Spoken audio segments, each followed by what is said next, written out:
What is going on, guys? Mike here from Pure Hustle Podcast, and I'm bringing you the next video in our Selling Used Tools on eBay series. And if you haven't seen the first video and you're maybe a little confused or you think, man, this guy doesn't know what he's talking about, click on the link, I don't know, somewhere up there to the first video, and it'll kind of explain the purpose of this series, my current knowledge on reselling tools and just tools in general. I don't claim to be an expert. I am learning about tools as I go through this series, and as I'm learning about these tools, my reselling is definitely improving. I'm picking up a lot more items. In fact, I've had a lot of success since this first video that I did, picking up wrenches. So SK wrenches, Craftsman wrenches, some various wrenches, and that was kind of the easiest way for me to kind of step in. I spent a lot of that first video talking about different types of wrenches, and I wanted to kind of branch out a little bit. I feel like I'm getting my feet wet with the wrenches, and it's time to look at hammers. And I think hammers are maybe one of the ones that I was kind of overlooking in the beginning, because a lot of times when I see hammers at garage sales, thrift stores, estate sales, swap meets, they're beat up, they're dinged up, obviously. I mean, they're being used to hammer things. Sometimes it's just the head, sometimes it's just handles. And so I was always walking right past those. And the more I'm learning, I'm seeing that there is a lot of money in older hammers, vintage hammers, specific types of hammers. So that's what we're going to be talking about today.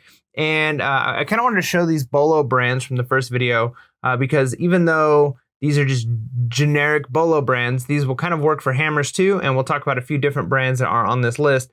But one of the key things that we looked at and talked about is the idea that these tools, these made in America, Snap-on, Matco, Mac, Craftsman, Crescent, SK, Proto, these tool brands, when you see them, they're worth looking up. Okay, especially if you can get them at a good price, because people are looking for these. A lot of tools that were once made in America aren't made in America anymore. So people are looking for the older made in America tools. And so if you can find these brands, they're good, solid brands, especially if you see the made in the USA on there, as opposed to maybe you find a Craftsman that says made in China or Taiwan, it's not going to have the same value. So you're still looking for these brands, but I'm going to introduce a few more brands too and different styles. So that way, as you're out looking and you're looking at different hammers, you know what to look for.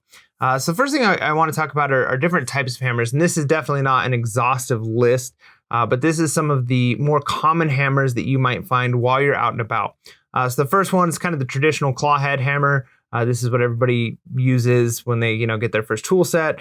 It's a great hammer for hammering in nails and removing nails, and it's kind of got that arc at the end, the tail part that will pull out the nails.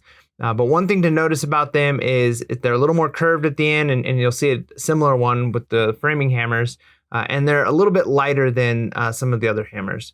The next one are the ball peen hammers. These are pretty common too. In fact, the traditional ball peen hammer with the rounded end on one side, they're various shapes. So make sure if you find one that doesn't have this rounded end, some are pointed, some are flat, and these will make a difference on what you should be listing it as. So the most common, though, you'll probably see are these ball peen.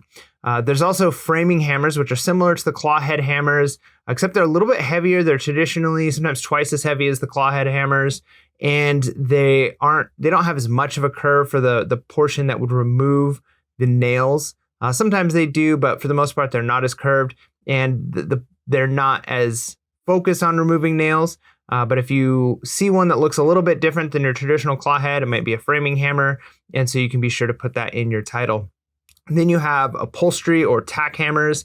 These are much narrower hammers. They typically have smaller ends, smaller hammering points on both ends, and these can be used for hammering in tacks. They can be used for hammering in tacks on upholstery, which is why they're called upholstery hammers, or even for various like rivets and things like that. So if you see a hammer that looks like this, you might want to look up, especially if you're trying to find comps, upholstery or tack hammer.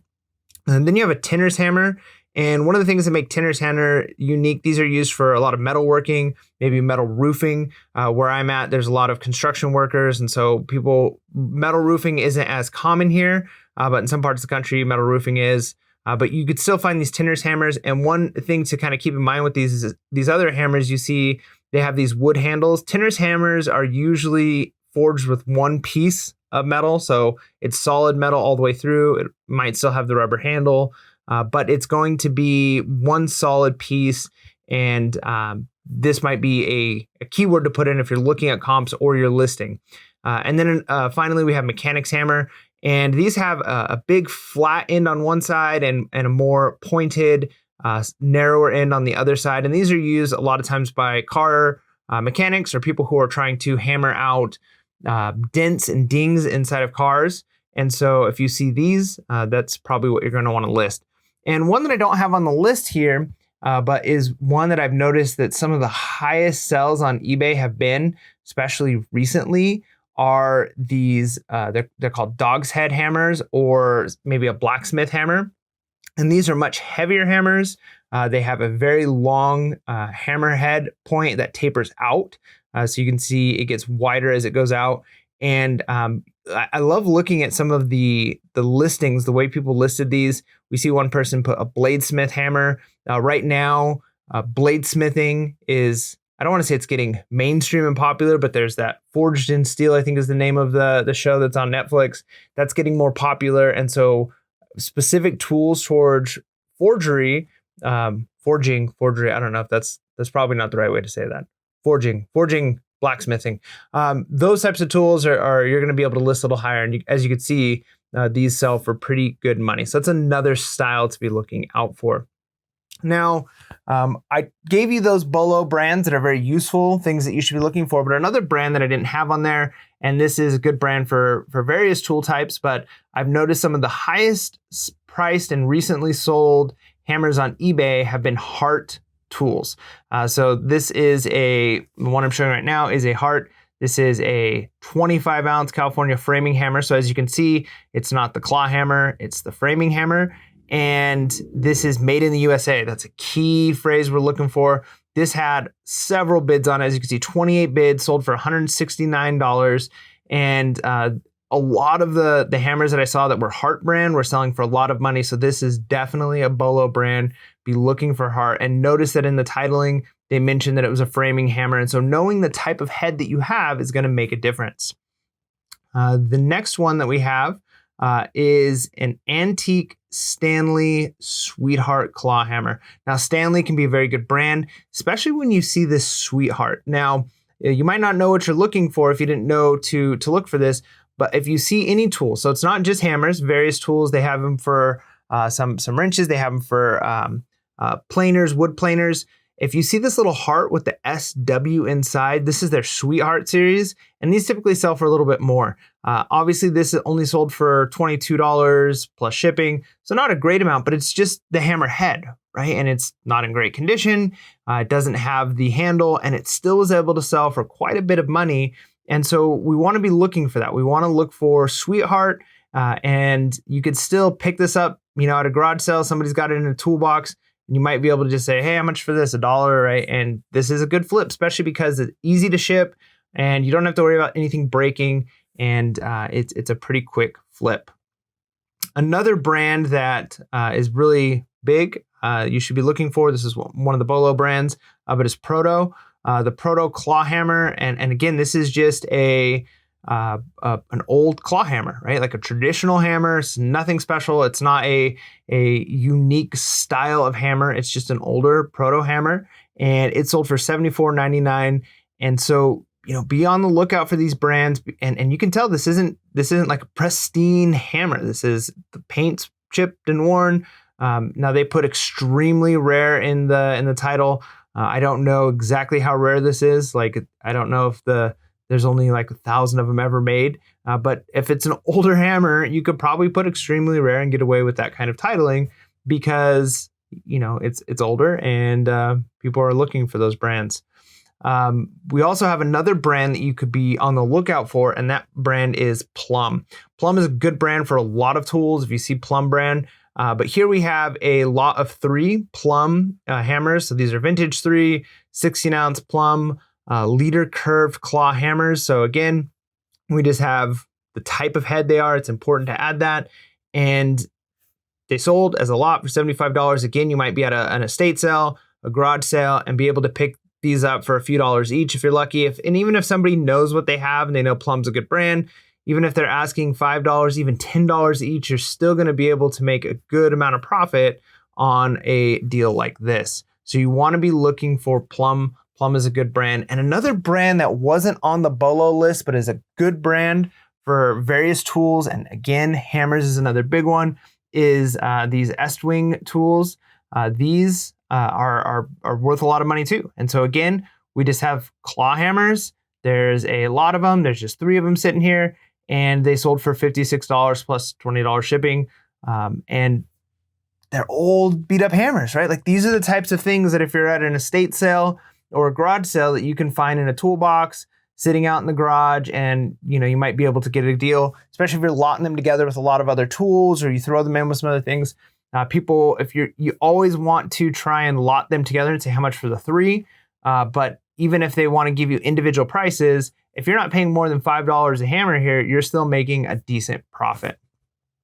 All right, our next set is I want to show you that even if you don't have specific brands, you're not necessarily know that, hey, this is a great Stanley Sweetheart or this is a Plum, but you just got a bunch of old hammers that you found somewhere. You can lot them together in lots like this, and they'll still sell well. I mean, here, this one sold for $49, $28 shipping. They did a good job of taking pictures of the various hammers, but they didn't get really close. I mean, if you see these pictures here, they kind of just took them, at a distance. They didn't show each hammer, every single angle of the hammer. And I was interested because I looked at their description to see, did they list like what types of hammers, what the hammer heads were, all of that. But this is just pretty generic description. I mean, they have a lot of stuff in here. This is a store that obviously sells a lot of things, but this is very generic. It just says unclean, as found, hammer collector.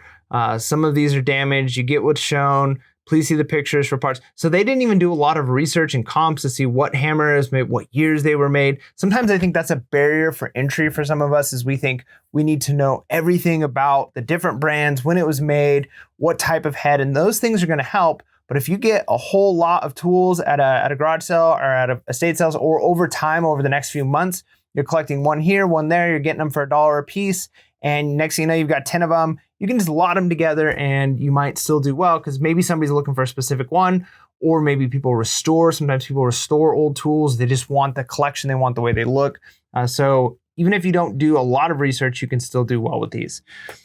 All right. Again, you don't have to have the entire hammer, right? Here is a lot of vintage hammers and again, they showed different types. They listed carpenter, construction, mechanic. Even though most of these just look like claw head hammers, these are just hammer heads that are pretty decent condition. They look pretty good. They sold for $61 plus shipping, but even without the handles. So you might do well picking up, maybe people will sell them for less because, hey, it doesn't have the handle. You can collect hammer heads by pieces, or if somebody has a whole bunch of them. So this is another way you can do it. And it's not just the heads, maybe it's the handles, right? If you find some handles at a garage sale, or maybe a couple of heads that are broken, maybe the claw's broken off of one, you can still sell the handles themselves. Now here's a lot of handles. This is 10 of them, and they sold for $62 plus shipping. And as you can see, each one of them have some kind of branding or marking on them. So if you had a full hammer, or you've got these and you want to try and part them out individually, you can look them up and see if any of them are rare. And if not, again, a lot like this can do well, and it's not taking up a lot of space. They're easy to ship. Maybe wrap each one in a piece of paper, throw it in a box with some more paper, and you're shipping it. You're not worrying about anything breaking, which is the nice thing. Here we have a lot of vintage ball peen hammers, and this one they added just a bunch of different brands, right? I don't even know if they knew which brand each one were. They just knew they were older. So they put Craftsman, Stanley, Plum, Fairmount. So they were throwing in some of those Bellows, and maybe they did look up. I mean, I looked through the pictures and they didn't take like close pictures of the labels or brands or anything, but this sold for $34 plus shipping.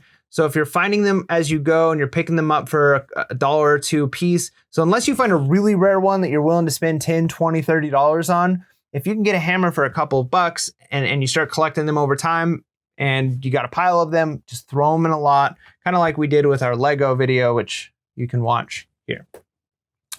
And that's all I've got for you today for hammers. And so this isn't obviously an exhaustive list. There are other brands you should be looking for, other types of hammers, but hopefully this gives you an idea that you can sell just the heads, you can sell the handles, you can sell different brands, different types sell really well, especially like the blacksmithing ones right now are really big. So be on the lookout. Don't be afraid to pick up things that are a little bit old, rusty, broken. People are still buying them. If you have more comments, if you've got anything that you can add to this, maybe something I missed, a brand, a type of hammer that you've done well on, please put it in the description below. I'd love for this video series to be a place where we all help each other grow in this, to sell tools, to do better with tools, because I think there's a lot of money to be made in tools, and I know I've been just leaving it on the table.